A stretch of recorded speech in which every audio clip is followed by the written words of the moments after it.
નજીક national highway number 48 પર Muller toll plaza પર બેરિયર તોડી ટ્રક ચાલકો નાસી જવાના 20 દિવસમાં 4 બનાવ સામે આવ્યા હતા, જેના પગલે પોલીસ એક્શનમાં આવી હતી.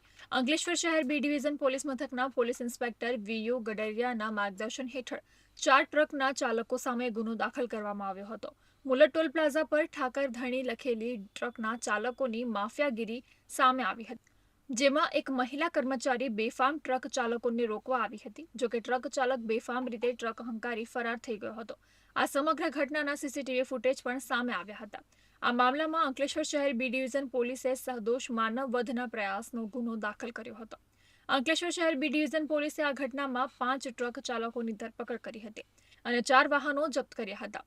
ઉપરાંત બેફામ બનેલા ટ્રક ચાલકોની શાન ઠેકાણે લાવવા માટે તેઓનું ટોલ પ્લાઝા ખાતે સરઘસ પણ કાઢ્યું. આ દરમિયાન ટ્રક ચાલકોએ પોલીસ સમક્ષ તેઓની ભૂલ થઈ ગઈ, માફ કરી દેવા માટે કાકલુદી કરતા નજરે પડ્યા હતા અને ટોલ પ્લાઝાની કર્મચારી યુવતી સમક્ષ પણ હાથ જોડીને માફી માંગી હતી. મેં લાઈન પર ઊભી હતી. મેં એમને કહેવામાં આવી કે તમે થોડાક ધીમે આવો, એટલામાં એ ફાસ્ટ જતા રહ્યા.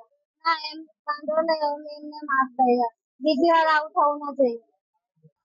ડમ્પર ચાલકો દ્વારા મૌલદ ટોલ નાકા ઉપરથી બેફામ રીતે પોતાના ડમ્પરોને ચલાવી ટોલ નાકા ઉપર ધીમા પડ્યા વગર તેના બેરિયરને તોડી અને બેફામ રીતે લોકોના જાનમાલને નુકસાન અને જોખમમાં મૂકે તે રીતે હંકારી અને ગુનો આચર્યો હતો. જે બાબતે પોલીસે ગુનો દાખલ કર્યો છે અને હાલમાં 3 જેટલા ડ્રાઈવરો તથા 2 ટ્રક માલિકોને અટક કરવાની કામગીરી કરવામાં આવી છે અને એ બાબતે આગળની તપાસ અત્યારે પોલીસ કરી રહી છે.